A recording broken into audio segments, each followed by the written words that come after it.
வணக்கம் அன்பு தம்பிகளே தங்கைகளே, நான் உங்கள் கோவில்பட்டி மாடசாமி. மாணவ கண்மணிகளே, எழுந்து ஓடு தொடரில் இன்றைக்கு 12வது நாள். நம்ம காரணவியல் ரீசனிங் பகுதியில் இது வரைக்கும் ஒரு 3 டாபிக் பார்த்துருக்கோம். நம்பர் சீரீஸு, ஆல்பபெட்டிக்கல் சீரீஸு, அப்புறம் கோடிங் டீகோடிங். இது 3 பார்த்து முடிச்சிட்டோம். இன்றைக்கு 4வது டாப்பிக்கான ஒத்த தன்மை அறிதல், அனாலாகி. ஒத்த தன்மை அறிதல் அனாலாகி அப்படின்னா முதல் என்ன அப்படின்னு சொல்லி தெரிஞ்சுக்கிட்டு அதுக்கு பிறகு நம்ம இந்த பகுதியை படிப்போம். இன்றைக்கு டிஎன்பிஎஸ்சி அப்புறம் ஸ்டாஃப் செலெக்ஷன் கமிஷனில் இருக்கின்ற தேர்வுகள், அப்புறம் பேங்கிங் எக்ஸாம் தேர்வுகள், அப்புறம் இது ரயில்வே சர்வீஸ் கமிஷன், இதிலெல்லாம் இந்த ஒத்த தன்மை அறிதல் அனாலாஜி இந்த கொஸ்டின் கட்டாயமாக கேட்பாங்க. பொதுவாக இந்த எஸ்எஸ்சி எம்டிஎஸ் எக்ஸாமினேஷனில் இந்த கொஸ்டின்லாம் அடிக்கடி கேட்குறாங்க. சரி, இப்போ நம்ம முதல்ல இந்த அனாலஜி அப்படின்னா என்ன அப்படின்னு சொல்லி நம்ம தெரிஞ்சுக்கிடுவோம். இப்போ கவனிங்க மாணவ கண்மணிகளே, இங்கே பாருங்கள். அனாலஜி அப்படின்னா எப்படி இருக்கும் அப்படின்னாக்க, இங்கே பாருங்கள், ஒரு நம்பர் கொடுத்துருப்பாங்க, அதுக்கடுத்து ஒரு ஈஸ்ட் குறி கொடுத்துட்டு இன்னொரு நம்பர் கொடுத்துருப்பாங்க, அப்புறம் இந்த டபுள் ஈஸ்ட் குறி கொடுத்துட்டு அதுக்கடுத்து ஒரு நம்பர் கொடுத்துருப்பாங்க, அதுக்கு தொடர்ச்சியாக வரக்கூடிய எண் எது அப்படின்னு சொல்லி கேட்டிருப்பாங்க. இதுதான் இந்த அனாலஜி அப்படிங்கிறதுனுடைய செட்டப். இப்படித்தான் இருக்கும். இப்போ இங்கே பாருங்கள், இதற்கும் இந்த நம்பருக்கும் இந்த நம்பருக்கும் ஒரு உறவு இருக்கும், ஒரு தொடர்பு இருக்கும், ஒரு விதி இருக்கும். அதே போல் இந்த நம்பருக்கும் இந்த விடையில் இருக்க நம்பர் ஏதாவது ஒன்று எடுத்து இதில் போடணும், அதுக்கும் தொடர்பு இருக்கும். அதுதான் இந்த அனாலஜி அப்படின்னு சொல்லப்படுகின்ற இந்த கணக்கு. இந்த அனாலஜியில் நல்லா கவனிச்சுக்கோங்க, 3 வகை இருக்குது. இதில் 3 வகை. ஒன்று நம்பர் அனாலஜி,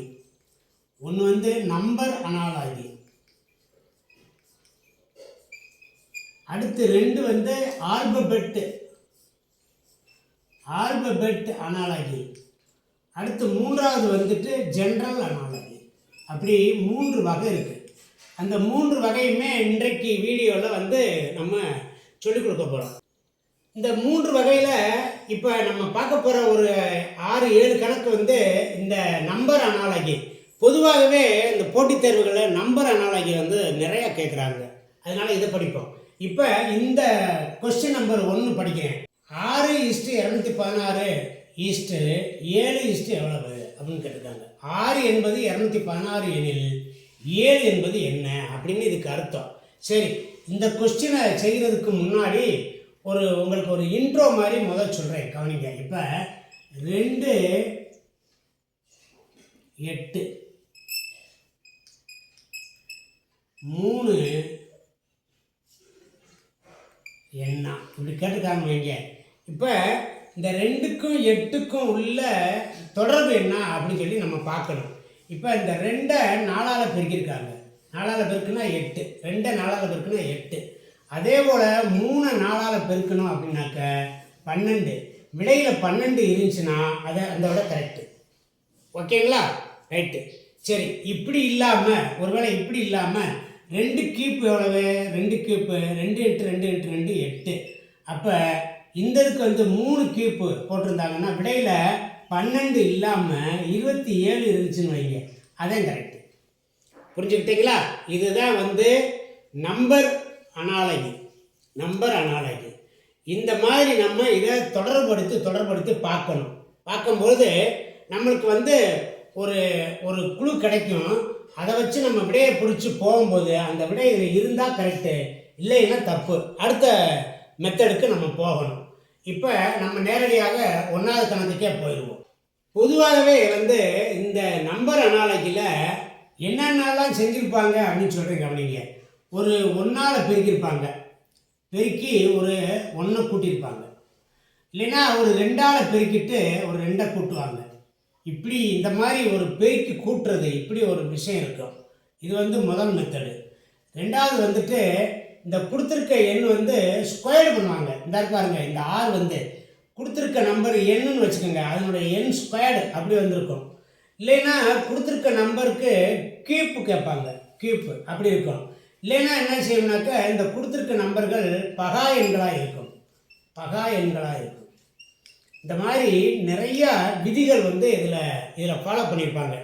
நம்ம இப்போ பார்க்க போகிற இந்த 10 கணக்கையும் பார்த்துட்டோம் அப்படின்னாக்க உங்களுக்கு இதில் என்ன விதிகள் அடங்கியிருக்கு அப்படிங்கிறது ரொம்ப எளிமையாக நீங்கள் தெரிஞ்சுக்கிடுவீங்க. இப்போ முதல் கணக்கு பார்ப்போம். 6 என்பது 216 எனில் 7 என்பது என்ன?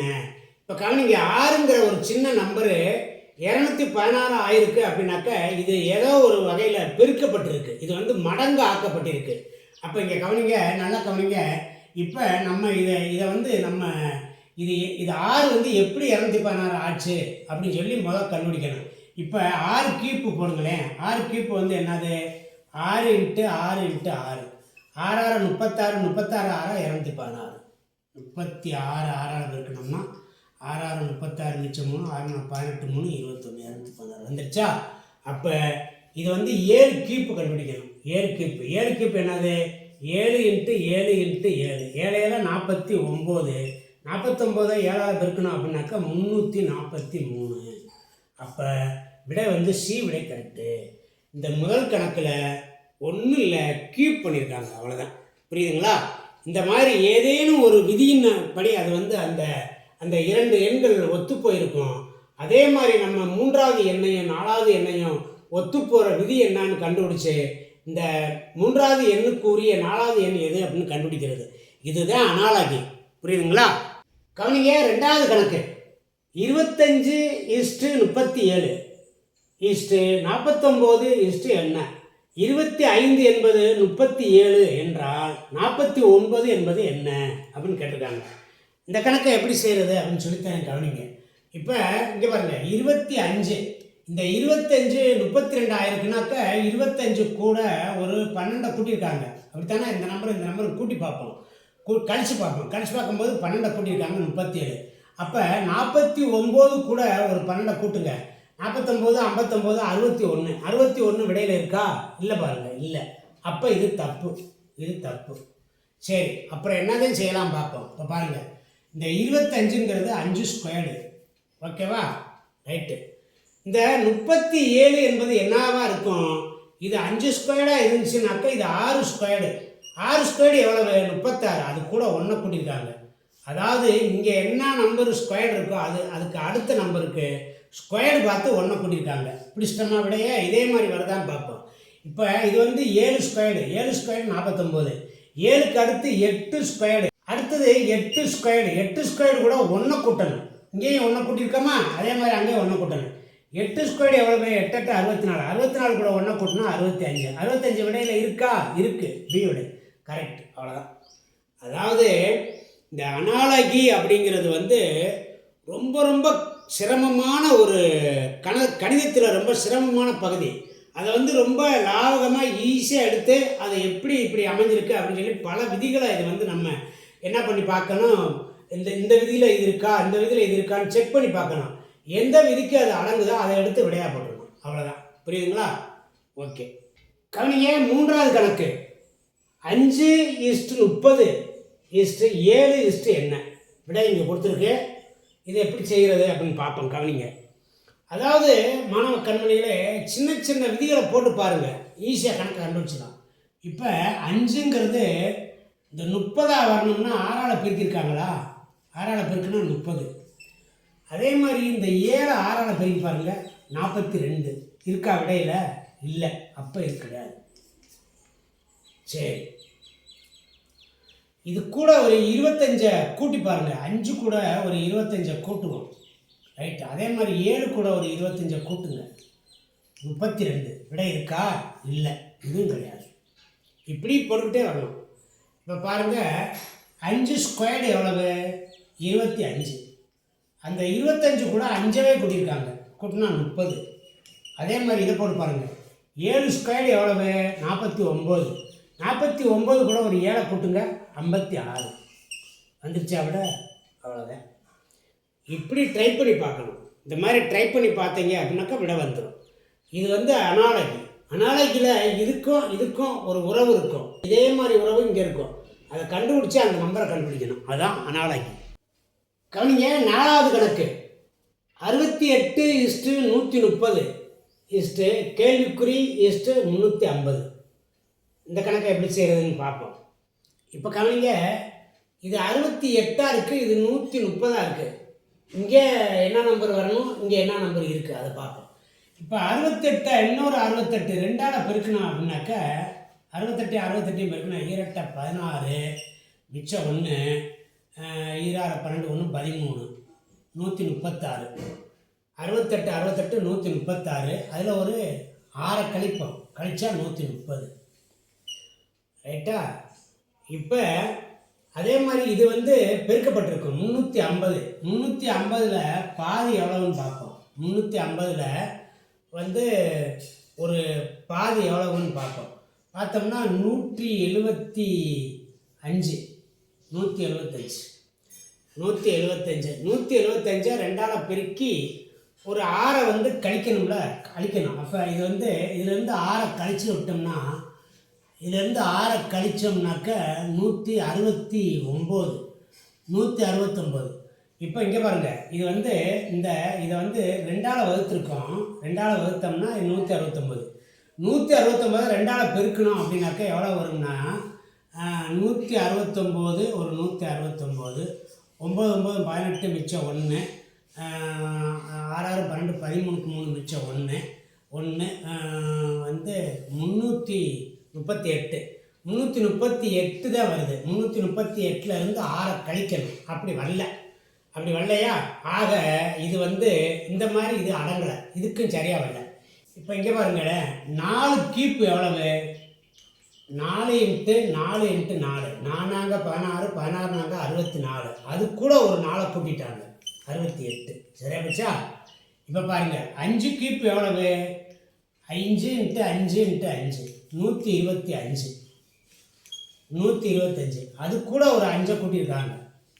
அதாவது எந்த கீப்பு பார்க்குறாங்களோ அது கூட அப்படியே அந்த நம்பரை கூட்டிடுறாங்க, 130. ரைட்டா? இப்போ 350 இருக்குது. 350 வந்து 7 கீப்பு. 7 × 7 × 7, அதாவது 7 கீப்பு, 7 கீப்பு. இப்போ பாருங்கள், 7 49. 49 7 வந்து 343. 343. அது கூட ஒரு 7 கூட்டினா 350. சரி, அப்போ இந்த விடை என்ன அப்படின்னாக்கா 6 கீப்பு ப்ளஸ் 6. 6 6 36. 216. 216 ப்ளஸ் 6 222. விடை 222. பி விடை கரெக்ட்.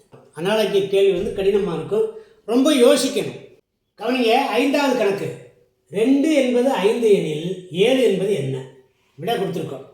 இந்த கணக்குக்கு விட எப்படி கண்டுபிடிக்கிறதுன்னு பாருங்களேன். முதல்ல 2 கூட 3 கூட்டுவோமா? கூட்டினா 5. 7 கூட 3 கூட்டினா 10. 10 விடையில் இருக்கா? இல்லை. அப்போ இது கிடையாது. வேறு என்னவா இருக்கும்? 2 2 4 1 5. 2 2 4. 2 × 2 ப்ளஸ் 1. இது வந்து 5. 7 × 2 ப்ளஸ் 1. 7 2 14. 14 1 15. அந்த விடையும் இல்லை.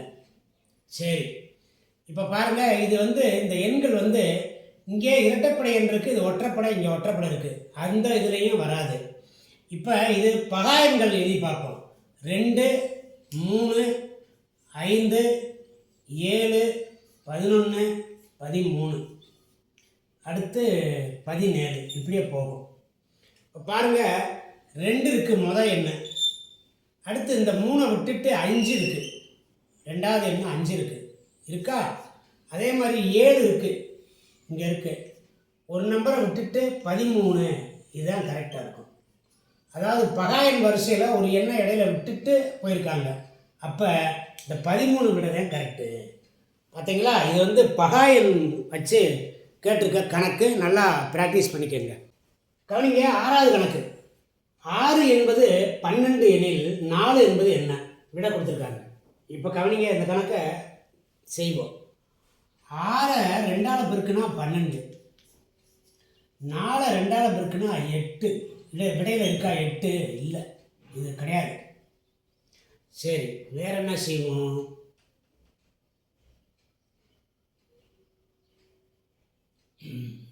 எப்படின்னு யோசிச்சு பார்த்தோம்னா, இங்கே பாருங்கள், 6 கியூப் எவ்வளவு? 216. இந்த 216ங்கிற நம்பரை இந்த நம்பர்களை தனித்தனியாக 2 × 1 × 6 எவ்வளவு? 12. இதே போல் இதை பாருங்கள், 4 கியூப் எவ்வளவு? 64. 64 6 × 4 6 எவ்வளவு? 24. இடையில் இருக்கா பி. இந்த கணக்கில் பயன்படுத்தியிருக்க லாஜிக் இது பார்த்தீங்களா? 6 கியூப்பு 4 கியூப்பு. அந்த 6 கியூப்புக்குள்ளே 216 பிரித்து 2 × 1 × 6, இது 4 கியூப்புங்கிறத 64 பிரித்து 6 × 4 இந்த மாதிரி போட்டிருக்காங்க. இது ஒரு வித்தியாசமான கணக்கு, பார்த்துக்கோங்க. பொதுவாகவே அனாலஜி கொஞ்சம் கடினமாக தான் இருக்கும். கவனிங்க, 7வது கணக்கு. 23 என்பது 6 எனில் 34 என்பது என்ன அப்படி கேட்டிருக்காங்க. இந்த கணக்கை பாருங்கள். முதல் இது நம்பர் பெருசாக இருக்குது, பின்னாடி சிறுசாக இருக்குது. இப்போ இதை எப்படி பண்ணலாம் யோசிக்கலாம். 6 6 12, 4 24, 4 தடவை இதை 4 தடவை போட்டோம்னா 24. 24ல் 1 கழிச்சிருக்காங்க, அப்படி கூட வச்சுக்கிருப்போம். இப்போ இது 7 எடுத்துக்கிட்டோம்னு வைங்க. இங்கே 7 எடுத்துக்கிட்டோம்னாக்க 4 28. இது கரெக்டாக வராது. Right, okay.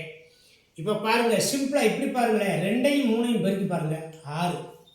3ஐயும் 4ஐயும் பெருக்கி பாருங்கள், 12. விடையில் இருக்கா? 12 விடையில் இருக்குது. அப்போ இந்த 2 நம்பரை பெருக்கி போட்டிருக்காங்க. இந்த 2 நம்பரை பெருக்கி அப்படியே 2 3 6 முன்னாங்க 12. அப்போ 12 விடை இப்படி இருக்கும். ஆனால் ரொம்ப யோசிக்க வைக்கும். அனாலஜி கணக்கை ரொம்ப யோசிக்க வைக்கும். கவனிங்க, 8வது கணக்கு. மலர் என்பது இதழ் என்றால் புத்தகம் என்பது என்ன? விடைகள் கொடுத்துருக்காங்க. இந்த கணக்கு மாணவ கண்மணிகளே, இது இந்த அனாலஜியில் ஜென்ரல் பொதுவானது. இந்த மாதிரி தான் டிஎன்பிஎஸ்சி எக்ஸாமினேஷனில் கேட்பாங்க. மலர் இதனோடு தொடர்புடையது. அப்போ புத்தகம் என்பது இதனுடைய தொடர்புடையது. இப்போ கவனிங்க, மலர்னா ஃப்ளவர். இந்த ஃப்ளவர் அந்த இதழ் இருக்கு பார்த்தீங்களா? அந்த இதழ்கள், அந்த இதழ்களால் ஆனது தான் மலர். இதழ்களால் ஆனது மலர். அப்போ புத்தகம் எதனால் ஆனது? நூலகத்தால் ஆனதா? தவறு. எழுத்தாளரால் ஆனதா? தவறு. கட்டுரையானதா? தவறு. பக்கங்களால் ஆனது புத்தகம். அப்போ பக்கம் என்பது இதற்கான விடை. பார்த்தீங்களா? இதெல்லாம் டிஎன்பிஎஸ்சி எக்ஸாம் கேட்பாங்க. கவனிங்க, 9ஆம் கணக்கு. மராத்தி, மகாராஷ்டிரம், கொங்கணி என்ன? விடை கொடுத்துருக்காங்க. அதாவது இது என்ன அப்படின்னாக்க இந்திய மொழிகள். மராத்தி என்பது மகாராஷ்டிரா மாநிலத்தில் பேசுகிற மொழி. அந்த மொழி மகாராஷ்டிரா மாநிலத்தில் மராத்தி மொழி பேசுவாங்க, லாங்குவேஜஸ். கொங்கணி எங்கே பேசுவாங்க அப்படின்னா அஸ்ஸாமில் பேச மாட்டாங்க, கோவாவில் பேசுவாங்க, குஜராத்தில் பேச மாட்டாங்க, மேகாலயா. அப்போ கோவா அப்படிங்கிற விட தான் இதுக்கு கரெக்டு. இந்த மாதிரி கேட்பாங்க. அப்போ நீங்கள் இந்தியாவில் உள்ள மாநிலங்கள் 38 இருக்குது பார்த்தீங்களா? அது யூனியன் பிரதேசங்கள். அங்கே பேசப்படுகின்ற மொழிகள்லாம் நீங்கள் படித்து மனப்பாடம் பண்ணி வச்சுக்கணும். கவனிங்க, 10வது கணக்கு. சிஇஜி என்பது டிஜிசே எனில் இஜிஜே என்பது என்ன? விடை கொடுத்துருக்காங்க. இது நம்ம இந்த ரீசனிங் பகுதியில் ஆல்பபெட்டிக்கல் சீரீஸ் பார்த்துருக்கோம்னா அதுதான். இந்த ஏபிசிடி வரிசையை எழுதி வச்சுக்கோங்க. இப்போ கவனிங்க, இங்கே வருங்க. சிஇஜி என்பது எப்படி இருக்குன்னாக்க டிஜிஜேன்னு இருக்குது. இப்போ பாருங்கள், சிக்கு அடுத்த எழுத்து டி, ரைட்டா? ஈக்கு அடுத்து ஒரு எழுத்து விட்டுட்டு இஎஃப்ஜி, ஒரு எழுத்தை விட்டுட்டு 2வது எழுத்து இது. இப்போ ஜிக்கு அடுத்து ஜி, ஹைச், ஐ 2 எழுத்தை விட்டுட்டு ஜே, 2 எழுத்தை விட்டுருக்காங்க, 2 எழுத்து. ஓகேங்களா? இது 2 எழுத்தை விட்டுருக்காங்கன்னா 3வது எழுத்து. Right, okay. இப்போ அதே மாதிரி இஜிஜே, அதை பாருங்கள், இஜிஜே. ஈக்கு அடுத்து எஃப்னு தர பாருங்க, இங்கே இருக்குது விட. ஜிக்கு அடுத்து 2வது எழுத்து என்னது? ஜி ஐ, ஜி ஹைச் ஐ, இது ஐ வரும். ஜிக்கு அடுத்து ஹைச்சை விட்டுட்டு ஐ.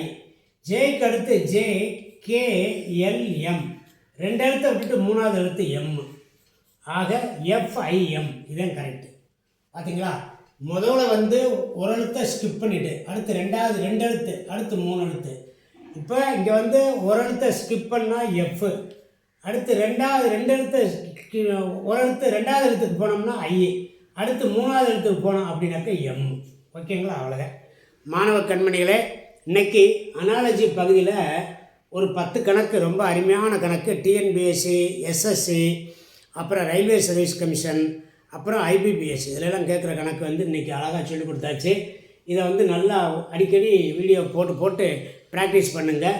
அனாலஜி அப்படிங்கிறதுக்கு இந்த 10 கணக்கு மட்டும் போதும். இதே மாதிரி நிறையா வந்து ப்ராக்டிஸ் பண்ணிக்கோங்க மாணவ கண்மணிகளே. அடுத்த வீடியோவில் சந்திப்போம். நன்றி, வணக்கம்.